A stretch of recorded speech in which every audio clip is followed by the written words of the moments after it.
Hello friends, welcome to Nila's 360. இந்த வீடியோவில் நம்ம பார்க்க போகிறது ப்ளவுஸில் சைட் ஜாயின் பண்ணுறது எப்படின்னு பார்க்க போகிறோம். அதுக்கு முன்னாடி நம்ம சேனலை சப்ஸ்கிரைப் பண்ணலைன்னா சப்ஸ்கிரைப் பண்ணிக்கோங்க. வீடியோவை ஸ்கிப் பண்ணாமல் பாருங்கள். வாங்க வீடியோக்குள்ளே போகலாம். இந்த ப்ளவுஸில் front part, back part, sleeve எல்லாமே ஸ்டிச் பண்ணியாச்சு. ப்ளவுஸோட சைட் ஜாயின் மட்டும்தான் பண்ணணும். அதுக்காக ப்ளவுஸோட பேக் பார்ட்டை ஃபோல்டிங் பண்ணி வச்சுக்கலாம். அளவு ப்ளவுஸோட பேக் பார்ட்டோட உள்பக்கமாக எடுத்து அதை ஃபோல்டிங் பண்ணி நாம் சைட் ஜாயின் பண்ண போகிற ப்ளவுஸ் மேலே இந்த மாதிரி போட்டுக்கலாம். ஃபோல்டிங் சைடும் ஒன்றா வர மாதிரி போட்டு அளவு ப்ளவுஸில் ஸ்டிச் வருது பாருங்கள், அதுக்கு நேராக ஒரு மார்க் பண்ணிக்கலாம். பின்னாடி ஒரு மார்க் பண்ணிக்கலாம். பேக் பார்ட்டோட இடுப்போட அகலத்தை மார்க் பண்ணியாச்சு. இப்போ ஃப்ரண்ட் பார்ட்டோட இடுப்போட அகலத்தை மார்க் பண்ணிக்கலாம். ஐப்பட்டி வெளியில் வர மாதிரியும் கொக்கி பட்டி உள்ளே வர மாதிரியும் வச்சுக்கலாம். ஐப்பட்டியில் ஸ்டிச் வருது பாருங்கள், அதுக்கு நேராக கொக்கி பட்டி வர மாதிரி வச்சுக்கலாம்.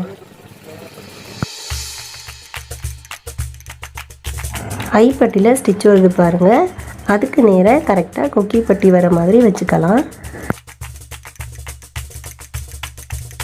அளவு ப்ளவுஸில் ஃப்ரண்ட் பார்ட்டோட கொக்கி சைடு எடுத்துக்கலாம். நாம் சைட் ஜாயின் பண்ணுற ப்ளவுஸில் எங்கே கொக்கி பட்டி வருதோ அது மேலே வச்சுக்கலாம். ஐப்பட்டி மேலே இந்த மாதிரி வச்சிடக்கூடாதுங்க, கொக்கி பட்டி மேலே தான் கரெக்டாக வச்சுக்கணும். அளவு ப்ளவுஸில் எங்கே ஸ்டிச் வருதோ அதுக்கு நேராக நாம் சாக் பீஸால் ஒரு மார்க் பண்ணிக்கலாம். அதுதாங்க ஃப்ரண்ட் பார்ட்டோட இடுப்போட அகலம். 2 ஃப்ரண்ட் பார்ட் இருக்குது, 2 ஃப்ரண்ட் பார்ட்லையும் நாம் சாக் பீஸால் மார்க் பண்ணிக்கலாம். ஸ்லீவோட கரெக்டான அகலத்தை மார்க் பண்ணிக்கலாங்க. 2 ஸ்லீவையும் நாம் ஒன்றா வச்சு மார்க் பண்ணலை. ஃபஸ்ட்டு ஒரு ஸ்லீவை மார்க் பண்ணிக்கலாம். அளவு ப்ளவுஸோட ஸ்லீவை அந்த ஸ்லீவ் மேலே வச்சு ஸ்லீவோட கரெக்டான அகலத்தை மார்க் பண்ணிக்கலாம். 2 ஸ்லீவையும் நாம் ஏன் தனித்தனியாக மார்க் பண்ணுறோன்னா, ஒரு ஸ்லீவை விட இன்னொரு ஸ்லீவோட அகலம் ஒரு 1/4 இன்ச் அளவு டிஃப்ரெண்ட் இருக்குங்க. அதுக்காக தான் தனித்தனியாக மார்க் பண்ணுறோம். ஆம்ஹோலோட கரெக்டான அளவை ஈஸியாக மார்க் பண்ணுறதுக்கு ஆம்ஹோல் ரவுண்டில் ஸ்டிச் வருது பாருங்கள், அதை கரெக்டாக நம்ம சைட் ஜாயின் பண்ணுற ப்ளவுஸில் வச்சு விரலை கொஞ்சம் கொஞ்சமாக தள்ளி வச்சு கரெக்டாக ஆம்ஹோலில் ஸ்டிச் வருது பாருங்கள், அதுக்கு நேராக ஒரு மார்க் பண்ணிக்கலாம். இது ஆம்ஹோலோட கரெக்டான அளவுங்க. ஆம்ஹோலில் மார்க் வருது பாருங்கள், அதையும் ஸ்லீவில் வர மார்க்கையும் ஜாயின் பண்ணிக்கலாம். இன்னொரு ஸ்லீவோட அகலத்தை மார்க் பண்ணிக்கலாம். ஃபஸ்ட்டு ஷோல்டரை கரெக்டாக ஃபோல்டிங் பண்ணி வச்சுக்கலாம். அளவு ப்ளவுஸோட ஸ்லீவை கரெக்டாக அந்த ஸ்லீவ் மேலே வச்சு ஸ்லீவோட கரெக்டான அகலத்தை மார்க் பண்ணிக்கலாம். ஆம்ஹோலோட அளவை கரெக்டாக மார்க் பண்ணுறதுக்காக ஆம்ஹோல் ரவுண்டில் ஸ்டிச் வருது பாருங்கள், அளவு ப்ளவுஸில் கரெக்டாக அந்த ப்ளவுஸில் வச்சு விரலை கொஞ்சம் கொஞ்சமாக தள்ளி வச்சு கரெக்டான ஆம்ஹோல் அளவை நாம் மார்க் பண்ணிக்கலாம். எங்கே ஸ்டிச் வருதோ அந்த ஸ்டிச்சுக்கு நேராக ஒரு மார்க் பண்ணிக்கலாம். நாம் மார்க் பண்ணதை அப்படியே ஜாயின் பண்ணிக்கலாம். ஆம்ஹோல் ரவுண்டில் இருந்து கீழே இடுப்போட அகலம் வர அப்படியே ஜாயின் பண்ணிக்கலாம். நம்ம மார்க் பண்ணதை பேக் பார்ட்டையும் ஃப்ரண்ட் பார்ட்டையும் மார்க் பண்ணியிருக்கோம், அது ரெண்டையும் ஒன்றா வச்சு மார்க் பண்ணிக்கலாம். இப்போ நாம் சைட் ஜாயின் பண்ணிக்கலாம். 2 விதமாக நம்ம சைட் ஜாயின் பண்ண போகிறோங்க. ஃபஸ்ட்டு ஸ்லீவ்லேருந்து இடுப்போட அகலம் வரைக்கும் நம்ம ஜாயின் பண்ணிக்க போகிறோம். Reverse stitch போட்டாச்சுங்க. எக்ஸ்ட்ரா உள்ள நூலை நம்ம கட் பண்ணிக்கலாம். எப்படி சைட் ஜாயின் பண்ணுறதுன்னு நம்ம 2 விதமாக பார்க்க போகிறோங்க. மேலே ஸ்லீவ்லேருந்து ஜாயின் பண்ணுறது இப்போ பார்த்தோம். இப்போ கீழே இடுப்புலேருந்து மேலே ஸ்லீவ் வரைக்கும் எப்படி ஜாயின் பண்ணலான்னு பார்க்கலாம். இன்னொரு பக்கம் சைட் ஜாயின் பண்ணுறதுக்கு மார்க் பண்ணதை நம்ம ஜாயின் பண்ணியாச்சு. இன்னொரு பக்கம் நம்ம சைட் ஜாயின் பண்ணிக்கலாம். இடுப்போட அகலத்துலேருந்து நாம் சைட் ஜாயின் பண்ணிட்டு வர்றோம். கீழேருந்து நம்ம ஸ்டிச் பண்ணிட்டு வரனால ஸ்லீவ் கொஞ்சம் முன்ன பின்ன இருந்தாலும் இந்த மாதிரி இழுத்து வச்சு அட்ஜஸ்ட் பண்ணிக்கலாங்க.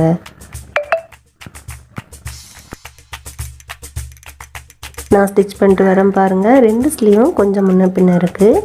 கரெக்டாக 2 ஸ்லீவையும் ஒன்றா வச்சு அதுக்கு மேலே ஸ்டிச் பண்ணிக்கிறேன். எக்ஸ்ட்ரா ஒன்று நம்ம கட் பண்ணிக்கலாம். அதுவே நாம் ஸ்லீவ்லேருந்து ஸ்டிச் பண்ணிட்டு வரும்போது ஃப்ரண்ட் பீஸையும் பேக் பீஸையும் அட்ஜஸ்ட் பண்ணுறது கொஞ்சம் கஷ்டங்க. நீங்கள் கீழே இருந்து ஸ்டிச் பண்ணிட்டு வரும்போது ஈஸியாக நாம் சைட் ஜாயின் பண்ணிடலாம். 2 பக்கமும் நம்ம ஒரு ஸ்டிச் தான் பண்ணியிருக்கோம். இடுப்போட அகலம் கரெக்டாக இருக்கான்னு பார்த்துட்டு டபுள் ஸ்டிச் பண்ணிக்கலாம். அளவு ப்ளவுஸை வச்சு இந்த மாதிரி இடுப்போட அகலத்தை நாம் பார்த்துக்கலாம். கரெக்டாக ஸ்டிச் வர இடத்துல இடுப்போட அகலம் கரெக்டாக இருக்குது பாருங்கள். அளவு ப்ளவுஸும் நம்ம ஸ்டிச் பண்ணியிருக்க ப்ளவுஸும் கரெக்டாக இருக்குது. இப்போ நாம் சைடில் இன்னொரு ஸ்டிச் பண்ணிக்கலாம். சைடில் ஸ்டிச் பண்ணுறது கொஞ்சம் கஷ்டமாக இருந்ததுன்னா இந்த மாதிரி ஸ்கேல் வச்சு லைன் போட்டுக்கோங்க. லைன் போட்டுட்டு ஸ்டிச் பண்ணுறது கொஞ்சம் ஈஸியாக இருக்குங்க. பிகினர்ஸ்க்கு டைரெக்டாக நம்ம ஸ்டிச் பண்ணுறது கொஞ்சம் கஷ்டமாக இருக்கும். இந்த மாதிரி ஸ்கேல் வச்சு நம்ம லைன் போட்டுட்டோன்னா ஸ்டிச் பண்ணுறதுக்கு ஈஸியாக இருக்கும்.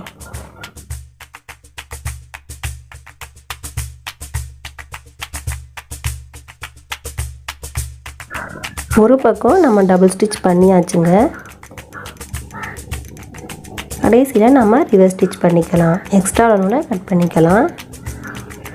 இன்னொரு பக்கம் சைடில் நம்ம ஸ்டிச் பண்ணுறதுக்காக டபுள் ஸ்டிச் பண்ணுறதுக்காக ஸ்கேல் வச்சு இந்த மாதிரி லைன் போட்டுக்கலாம். 1/4 இன்ச் அளவில் நீங்கள் லைன் போட்டாலே போதுங்க. கரெக்டாக நம்ம ஸ்கேல் வச்சு லைன் போட்டதில் அதுக்கு மேலேயே ஸ்டிச் பண்ணிக்கலாம்.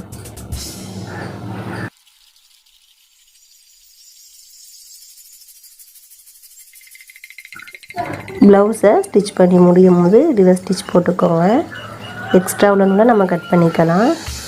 எக்ஸ்ட்ரா கொஞ்சம் சைடில் கிளாத் இருக்குது, அதை நாம் கட் பண்ணிக்கலாம். கிளாத் முன்ன பின்ன இருக்கனால நம்ம கட் பண்ண தாங்க வேணும். ஒரு பக்கம் சைடில் நம்ம கட் பண்ணியாச்சு. இன்னொரு பக்கம் சைட்லையும் கட் பண்ணிக்கலாம். 2 பக்கமும் நம்ம டபுள் ஸ்டிச் போட்டாச்சு.